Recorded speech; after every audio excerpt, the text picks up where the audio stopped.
Yo, what's good, YouTube? Welcome back to the channel. Welcome back to another reaction video. We got how Lamar Jackson got revenge on the NFL. Now, you guys know, for the people who know, you already know I'm a huge Baltimore Ravens fan, and Lamar Jackson is my favorite player in the NFL, maybe of all time. You never know, bro. Lamar Jackson has definitely just silenced the critics. Some people still want to talk, say, "Oh, he's not this, he's not that, he can't throw." He still can't throw. He's just a running back. He's gonna prove everybody wrong. And once he win his ring, bro, that's gonna shut everybody up. I promise you that. Bro. And when we win the Super Bowl, I'm getting a Baltimore Ravens tattoo, hands down, bro. But enough chatting, bro. Let's jump straight to this video. Lamar Jackson is on the verge of the sweetest revenge, and regardless of how this season turns out, he is giving the proverbial middle finger to the NFL, the sports media, and all of his doubters. His message is loud and clear. Underestimate Lamar Jackson at your own risk, and to quote the man himself's dry sense of vengeful irony, not bad for a running back. In today's episode, we'll give you the full, unauthorized retelling of Lamar Jackson's revenge tour. From his rough and tumble upbringing that contrasts with the sunny skies of Florida, to the disrespectful college snubs he had to endure even after winning the illustrious Heisman Trophy, all the way up to today where Jackson glorious stands king, on the bro. precipice of his first Super Bowl championship, as we describe how Lamar Jackson got revenge on the NFL. In the thrilling landscape of the 2023-2024 NFL season, Lamar Jackson has risen, Phoenix-like, as a formidable force in a surprisingly open. This game right here, bro, I was so happy to see that Lamar Jackson lies dominated not just in his explosive performances, but in his consistency. Like that game really solidified him being the MVP. Like, it was all this talks about Brock Purdy being the front runner and CMC and Tyreek Hill, but Lamar shut all that down. And it's not all about the stats. So you have to actually watch the games. That's what people don't understand, bro. People just be stat watching. You have to actually watch the games. If it wasn't for Lamar, bro, we would have lost probably like half of those games that we won this season, bro. Real talk, bro. Real talk. In a season marked by fluctuating fortunes of potential MVPs. While other contenders have stumbled at crucial junctures, either faltering under pressure or sidelined by injuries, Jackson has defied these pitfalls. Every time a rival seemed poised to clinch the MVP title, their campaign was marred by a lackluster performance or an untimely injury. In contrast, Jackson, seizing the mantle of the frontrunner, delivered back-to-back stellar performances against the most formidable adversaries in the Ravens lineup. These games weren't just victories, they were emphatic statements of his prowess and his unwavering claim to the MVP throne. And from the season's onset, Jackson's trajectory with the Baltimore Ravens has been nothing short of a masterclass in quarterbacking. Our first striking example was in Week 2 against Cincinnati, where he dazzled with a 24 out of 33 for 237 yards and a 2-touchdown performance complemented by a dynamic 54-yard rush, anchoring Baltimore's 27-24 victory. But this game was a harbinger of the excellence that would define his season, because as the weeks unfolded, Jackson's prowess continued to shine. In a pivotal Week 5 clash against the Bengals, his 19-yard dash during the crucial winning drive, setting up a decisive field goal, encapsulated his game-changing ability. And for Jackson, this season, punctuated by moments like this, wasn't just impressive, it was historic. Surpassing Cam Newton's record for the most career games with at least 50 rushing yards, Jackson redefined the quarterback role, and December heralded a turning point, showcasing back-to-back virtuoso performances against the 49ers and Dolphins. In these games, Jackson was a whirlwind, completing 41 out of 56 passes for 573 yards, 7 touchdowns, and no interceptions, while adding 80 rushing yards. His 18 of 21 passes for 321 yards and 5 touchdowns against the Miami Dolphins was nothing short of a Kentucky butt-whooping. But it wasn't just his statistical brilliance that stood out. Jackson's adaptability and leadership were the linchpins of the Ravens' success. Changing to a new offensive scheme, he steered the team to become a dominant force, leading all quarterbacks with 821 rushing yards and 5 touchdowns on 148 attempts. However, Jackson's season, while marked by spectacular highs, also faced its share of unique challenges. A recurring theme has been his struggle in closing out games, a surprising twist in his otherwise stellar fourth-quarter career. This was evident in the November game against the Cleveland Browns, where a late-game interception contributed to a dramatic shift in the outcome. Similarly, an October clash with the New York Giants saw a critical interception by Jackson, turning the tide. This wasn't even really his fault right here, because we had picked up the first down on the This was last year.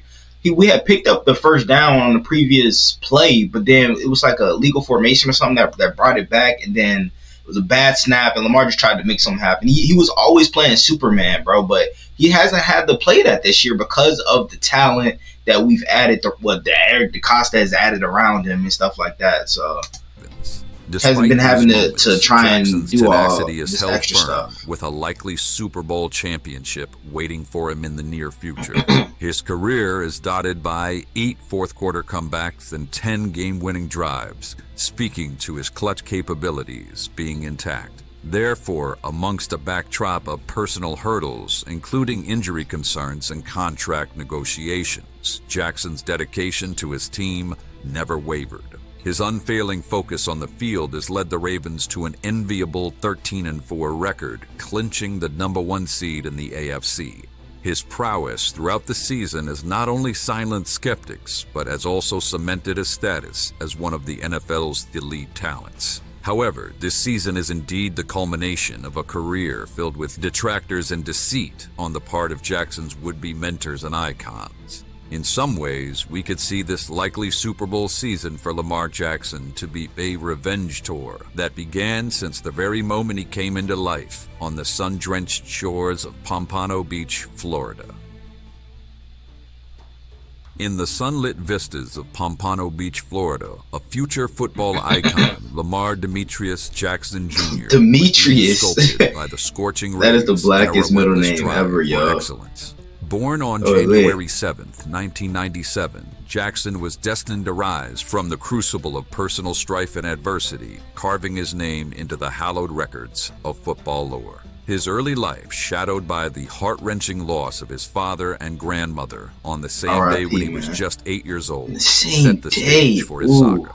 Yet, in the wake of such profound grief, an indomitable spirit kindled within him. His mother, Felicia Jones, became his rock, her unyielding supports and guidance lighting his path.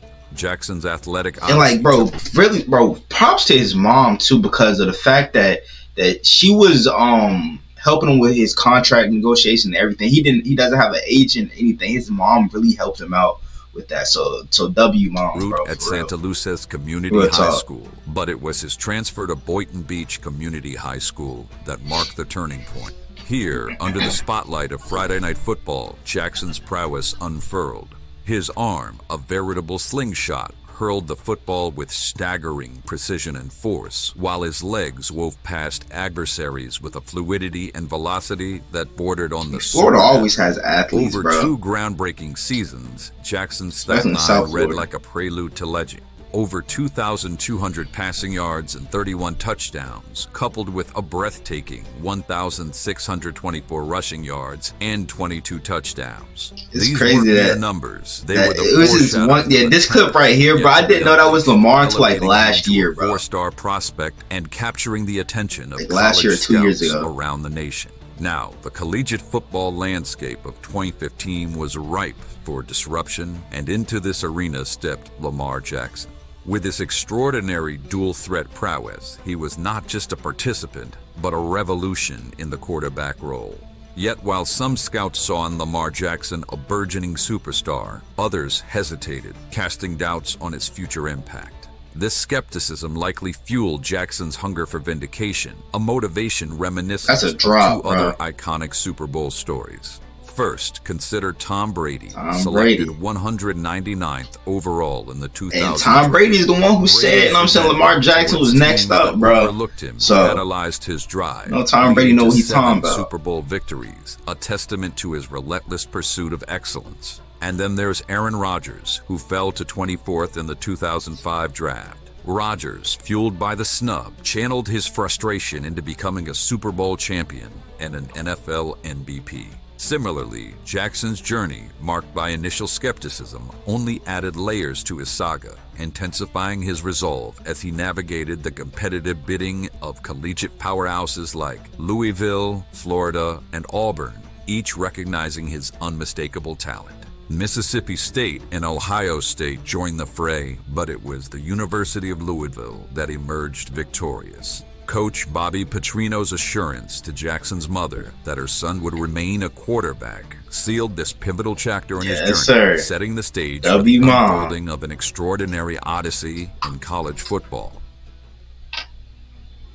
Now, Lamar Jackson's freshman year at the University of Louisville set the stage for an extraordinary tale of gridiron revenge. Initially not the starting quarterback, Jackson was in the shadow of Kyle Bolin, who had a modest but established record at the U of L. However, Jackson's raw talent and indomitable will soon became impossible to overlook. Initially overshadowed by Bolin, the trajectory of Jackson's freshman season took a definitive turn during a crucial game against Kentucky. The stage was set for a dramatic shift when Bolin, starting as quarterback, faltered early in the game, throwing 2 interceptions and contributing to a daunting 21-0 deficit. Like, bro, why are you throwing that? Look at this, bro. Where are you throwing that to? Deficit. This moment of crisis became Jackson's opportunity to shine. He was called upon to take the reins, and he responded with a remarkable 57-yard touchdown drive, showcasing not just his skill, but his readiness for the big stage.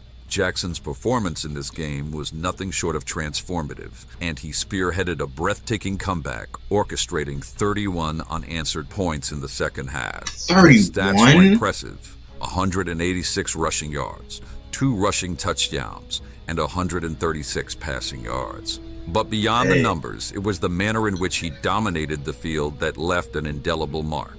His dynamic play, combining elusive speed, I don't remember that. Lamar. His dynamic play, hurdle, powerful arm, turned the tide of the game, and in many ways, his career at Louisville. This standout I remember he did that to Cincinnati one time, that little spin move. Just a game-winning display. It was a declaration of Jackson's arrival as a force to be reckoned with. It dispelled any lingering doubts about his ability to lead and handle high-pressure situations. From this point on, Jackson's role as the top quarterback was but despite his Lamar promise, is absolute comedy, bro. Some rival coaches doubted his ability to lead as quarterback, but this underestimation only fueled Jackson's competitive fire, spurring him to silence his critics with his performance. Jackson's sophomore year, 2016, marked a pivotal chapter in his saga. He launched into the season with a display of athletic prowess rarely seen in college football history. His record-breaking feat of amassing over 3,000 passing yards and 1,500 rushing yards in a single season was unprecedented. His tour de force performance against Florida State, where he totaled 362 yards and 5 touchdowns, leading Louisville to a resounding 63-20 victory, was nothing short of cinematic.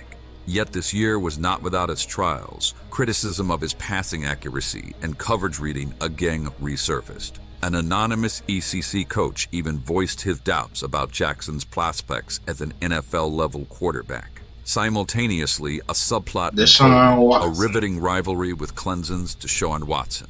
This wasn't merely a competition. Louisville versus Clemson. I remember that game, bro. Between 2 titans of college football. Absolute Watson, thriller. known for his leadership and record, versus Jackson, with his extra 1,000 rushing yards, showcased a clash of unparalleled talents. And Jackson's statistics. I think this was the year he won the Heisman, too. 9,043 passing yards, 69 passing touchdowns, coupled with 4,132 rushing yards and 50 rushing touchdowns. These Dang. figures weren't just impressive, they were revolutionary, redefining the role of a dual-threat quarterback.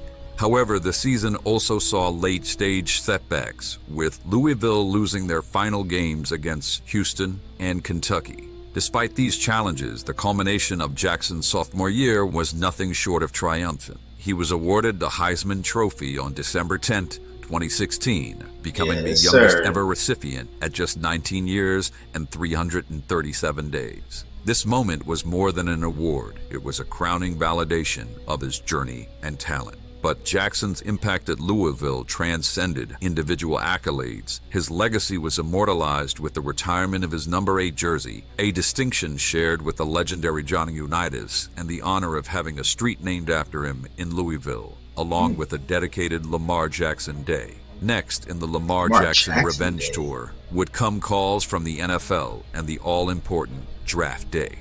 Yes, sir. In the high-stakes drama of the 2018 NFL Draft, the spotlight turned to Lamar Jackson, goosebumps. Louisville sensation and Heisman Trophy laureate. Yet, instead of universal acclaim, a shroud of skepticism hung over his quarterbacking capabilities. Critics dissected his passing accuracy. And Lamar, bro, and like when we drafted Lamar, Lamar's the reason why I really started watching football again, because I wasn't really watching football and stuff like that. But like once he became the starter and stuff, I really started watching football a lot. Like I think it was like late 2018 was when I really started to watch football a lot more, bro. Real talk. Questioned his fit in the Shout out Lamar, NFL's bro. demanding play style, suggesting a pivot to receiver or running back. Within this storm of doubt, Jackson watched as he became the 5th quarterback chosen after underwhelming choices like Sam Darnold and Josh Rosen. Finally, with the 32nd tick, the Baltimore Ravens called his name, opening the door for his professional saga. And November 18, 2018, marked Jackson's inaugural NFL start. Stepping in for the injured Joe Flacco, he faced the Cincinnati Bengals. His debut was a testament to his dual-threat prowess, going 13 for 19 for 150 yards with an interception and a record-setting 117 rushing yards for a Ravens quarterback in a single game, leading to a 24-21 victory.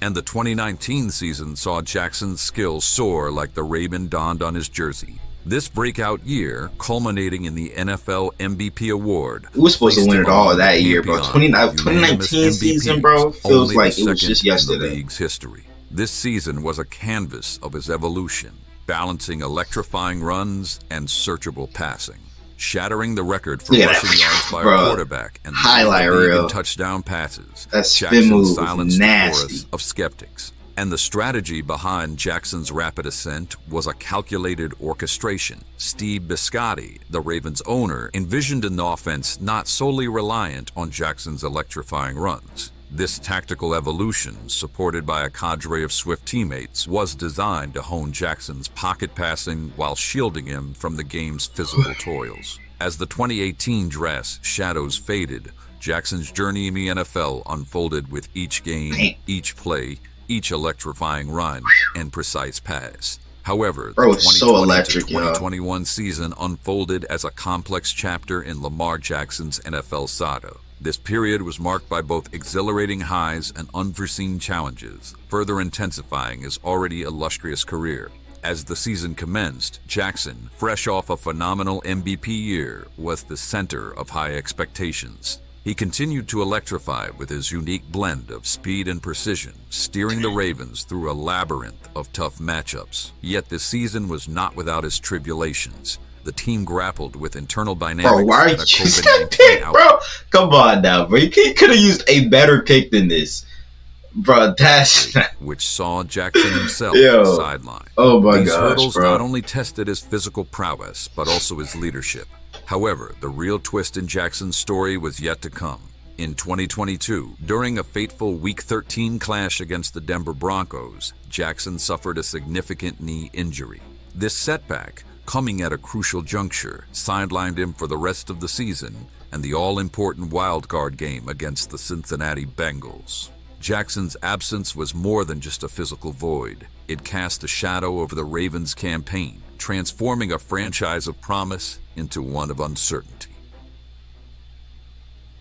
As the new year of 2023 dawned, Jackson, marching to his unique rhythm, seized control of his contract negotiations. Eschewing a lucrative offer from the Ravens, he sought the rarity of a fully guaranteed contract, a bold move in the ephemeral world Very of much NFL contracts. deserved, The Ravens, bro. countering, placed a non-exclusive franchise tag on him, a move that paid him less, but allowed him the freedom to explore offers from other teams. Amongst these Nobody high-stakes wanted him. negotiations, filled with trade demands and the absence of an agent, Jackson turned to a trusted ally for counsel, his mother.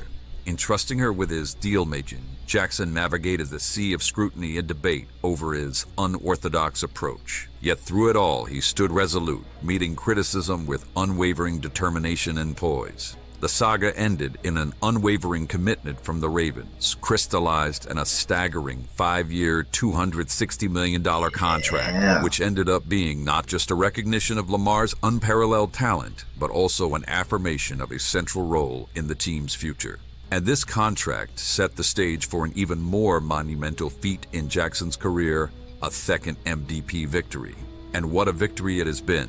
It isn't merely a win, it is an emphatic rebuttal to every skeptic, every doubter, and every hater who ever questioned his capabilities at quarterback. Now, the defining moment came during a crucial game against the Miami Dolphins late in the season. In this game, Jackson clinched didn't the just MVP play, right he here, man. orchestrated a performance which will be Wow. etched in football lore. He threw 5 touchdowns and achieved a perfect passer rating, an extraordinary feat in the history of the NFL. That's right, a perfect passer rating. Now, the Ravens had their share of postseason blues under Jackson, but with Jackson focused and his eyes on the prize, he transformed from a star player to a star I remember leader. this. So a Super Bowl victory this year wouldn't just be a feather in his cap. It would be confirmation for everyone who stood by him and believed when the world doubted. And now we'd like to see you in the comments. Do you believe that this is the Ravens' year and that it's time for Lamar Jackson's revenge tour to reach its apex? We look Yes, forward to bro. hearing from you. Yes, bro. Like this is our year to win the Super Bowl. This is a Super Bowl or bust season for us. Cause you know what I'm saying, Lamar contract is gonna start to kick in, I think like next year or the next couple years. Got a lot of free agents in the offseason, bro. Patrick Queen, Justin Matabike, Clowney, Calvin Noy, a lot of these guys are not gonna be here next year, bro. We might even lose both of our coordinators, our offense and defensive coordinator. So this team is definitely going to look a lot different next year, but hopefully this year everybody can stay focused. And I think our biggest factor of why we lost in 2019 was we had so many young players and we got too overconfident. But this year we got a whole bunch of veterans mixed with the young guys, and I'm pretty sure all the veterans are gonna you know what I'm saying, hype everybody up and make sure that everybody is focused and ready to play the Texans come this Saturday. But hope you guys enjoyed today's video, man. If you did, make sure you guys like, comment, subscribe to the channel. If you're new, turn on my post notifications to get notified whenever I drop another banger video. Without further ado, I'm out. Gang!